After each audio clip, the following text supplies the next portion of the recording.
درود به شما، وقتتون بخیر، خدا قوت. امیدوارم که عالی باشین دوستان. امروز اومدیم که قسمت دوم کار با سر لومیس رو انجام بدیم، تمرین کنیم. قرار نمای سرخ رو تمرین کنیم. حالا من اینجا می نویسم نمای سرخ، سر رو به رو یا رو به جلو. قبلش همونطور که توی فیلم‌های قبل دیده بودین یا اگه ندیدین میتونین برین ببینین، من لینکشو این بالا میذارم. ما با استفاده از این خمیرهای فاور-کاستل یا چسبای خمیری میتونیم پوزیشن سر رو برای خودمون مشخص کنیم. من حالا سرمون رو در حالت سرخ میذارم. این حالت سر نمای تمام رخ هست، رو به جلو. به این صورت میشه نمای سرخ. حالا باز به این صورت میشه نمای سرخ رو به تمام رخ. به این صورت میشه نمای نیم رخ. سر به بالا، سر به پایین، سر رو به رو، سر کج، راست، بالا و پایین. یک نکته که توی فیلم قبلی که نمای تمام رخ بود من یادم رفت بگم، اینه که وقتی ما سر از بالا نگاه میکنیم، این خطوطی که این برش هایی که در کنار سر هست که ما انگار از اون دایره‌ای که داشتیم زدیم، من سر قبلی رو بیارم اینجا، این برش هایی که ما زدیم از سر از اون دایره‌ای که داشتیم، این به خاطر این ما این بیزی ها رو میبینیم، چون از بالا پشت سر، پشت یعنی این بیزی بیرون تره تا این جلوی بیزی، یعنی این به این حالت هست. به خاطر همینه که ما وقتی از نمای روبرو نگاه میکنیم بیزی رو میبینیمش. ولی اگر این به این صورت بود، صاف بود، ما این نمای بیزی رو، این حالت بیزی رو نمیدیدیم. خب فقط خواستم بگم که از بالا که نگاه بکنیم به این سرمون، به سر لومیس، میبینیم که این دو قسمت سر که برش خورده یک حالت به این جهت داره، یعنی از پشت سر میاد به سمت داخل، به سمت جلوی سر. خب من سر رو باز جایگذاری میکنم، پوزیشنش رو درست میکنم.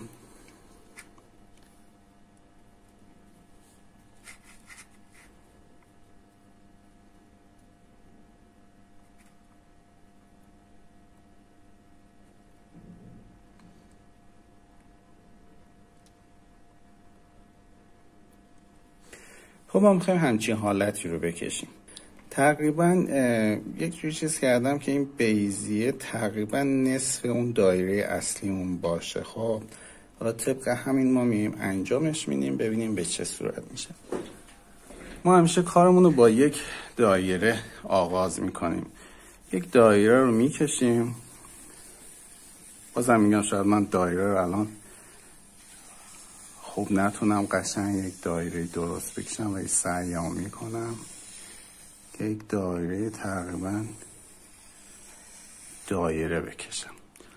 اون خطوط حالا اضافی رو پاکش میکنیم.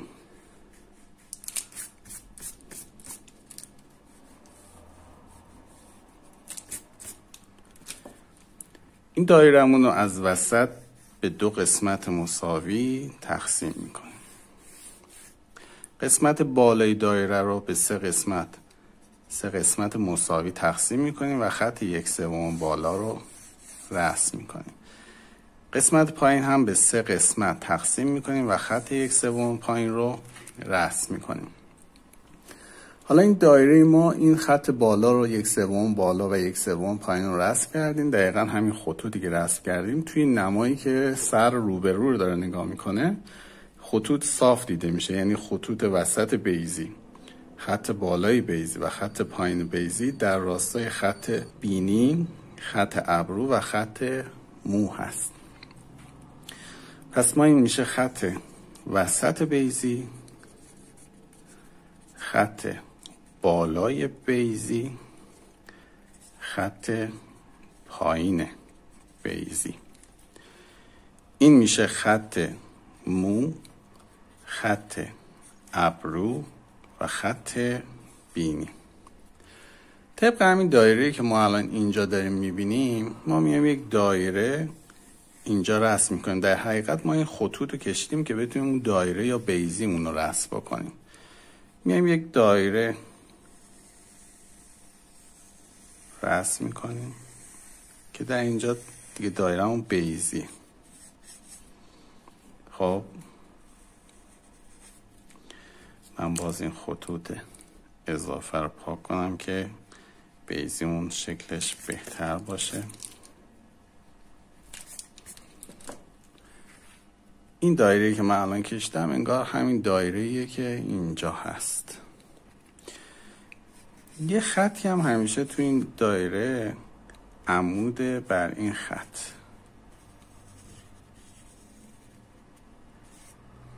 که اونم این خط هست. حالا ما به همین میزان، به این میزان خط ابرو، یعنی به میزان فاصله خط ابرو تا خط بینی، این فاصله، میایم پایین و خط چانه یا خط فک رو رسم میکنیم. این فاصله با این فاصله یکی، این فاصله با این فاصله یکی. بعد بذاریم من اینجا پایین بیزی. بعد این خطوط که مشخص شد، ما میایم برای خط صورت، برای صورت رو شکل بدیم. از اینجا، از این قسمت، از جای خط وسط بیزی که مشخص کردیم یا خط ابرو میشه، به سمت داخل یه خط راست میکشیم.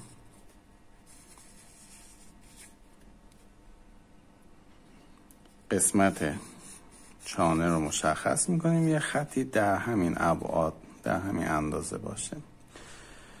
برای فک میایم از پشت این خطی که عمود شده بر خط ابرو، از پشت نگاه کنیم. برای شکستگی خط فک هم باید بگم که این فاصله از این نقطه تا این نقطه، یعنی فاصله خط بینی تا خط چانه رو، خط چانه اینو باید نصف بکنیم. خب اینجا خطیه که فک میشکنه، یعنی این قسمتیه که فک میشکنه. خب ما میایم از پشت این خط عمود بر خط ابرو فکمون رو شروع میکنیم، میاریم تا اینجا، به سمت داخل میاریم، میرسیم به این خط شکستگی فک و بعد از اینجا ادامه میدیم تا برسیم به خط چانه. به این صورت وسط چانه رو که مشخص کنیم، چون تو نمای سرخ هستیم، تقریبا وسطش به این سمت گرایش داره. خب ولی اگه نمای روبرو بودیم دقیقا وسط این دوتا خط بود. ولی اینجا چون توی نمای سرخ هستیم، تقریبا وسط یا قرینه صورت به سمت راست صورت، یعنی به سمت این خط گرایش داره. اینجا من این خط قرینه صورت هم میکشم. از اینجا هم که گفتیم که از این نقطه به این نقطه هم یه خطی به حالت کمان مانند رسم میکنیم که این باعث میشه که این قسمت فک ما روی صورت، این قسمت فک ما از قسمت جلوی صورت تفکیک بشه. حالا میگیم قسمت کنار صورت، قسمت جلوی صورت. این خطمون دقیقا همین خطی که اینجا افتاده. پس ما به این صورت تونستیم این نمای سرخ رو رسم کنیم. حالا مثلا میتونیم به این سمت هم سر داره نگاه میکنه، دوباره میایین یک دایره میکشین، تقسیم برداشت میکنین، 1/3 بالا 1/3 پایین. دفعه مثلا میایین بیزیتون رو کوچیک‌تر میکشین، یعنی سر تقریبا رو به تمام رخ میره. بعد به همین اندازه فاصله خط ابرو تا بینی میایین پایین و خط چانه رو مشخص میکنین. اینجا هم که یه خط عمود میشه بر خط ابرو، صورت جلوش میاد به سمت داخل. برای فک از پشت این خطی که عمود شده بر خط ابرو شروع میکنیم، میایم تا وسط ها به سمت داخل و بعد خط میشکنه و میاد به سمت جلو. به این صورت سر داره به این سمت چپ نگاه میکنه. این هم خط قرینه صورت هست. دیگه وقتی کارمون تموم بشه این خطوط اضافی که پاک کنیم، خطوط راهنما، میبینیم که سر ما مشخص میشه به این صورت. پس ما الان اومدیم نمای سرخ رو در حالتی که سر روبرو هست و کار کردیم. این به این صورت میشه، این تصویر به این صورت میشه، این تصویر اونم به این صورت. یعنی الان اینجا من بیضی رو حالت جمع تر کشیدم. هر چقدر سر به این سمت بره بیضی به شکل دایره خودشو نشون میده، ولی هر چقدر به سمت تمام رخ نزدیک بشه بیضیمون بیضی تر میشه و نازک تر میشه. این الان تقریبا به این صورته، این شکلمون تقریبا به این صورته، ولی این شکلمون بیضیمون به سمت دایره بیشتر هست. خب این سر بود در حالت نمای سرخ و روبرو. امیدوارم که اینم اگر دوست داشتین تمرین کنین. قسمت بعدی در خصوص نیم رخ صحبت خواهیم کرد که البته خیلی آسون هست و با این سرهای لومی است که به صورت سه بعدی است. شما در هر زمانی که بخواین، البته میتونین اینا رو کنار خودتون داشته باشین تو کیفتون. کلاس طراحی میرین، مجسم سازی که میرین، میتونین حالتهای مختلف سر رو سریع مورد بررسی قرار بدین. نیاز ندارین که رفرنس داشته باشین، رفرنس تصویری، یا نیازی به نرم افزار نیست اگه گوشی همراهتون نباشه.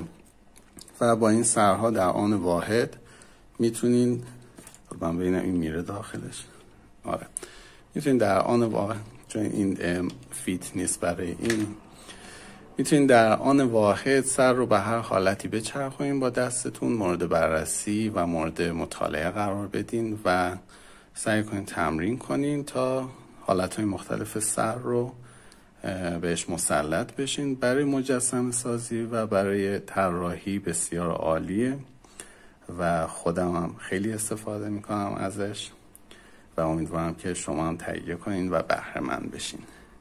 اگر سوالی چیزی داشتین توی کامنت ها بنویسین، پاسخگو هستم. انشالله هر جا هستین شاد باشین و بدرخشین. خدا نگهدار.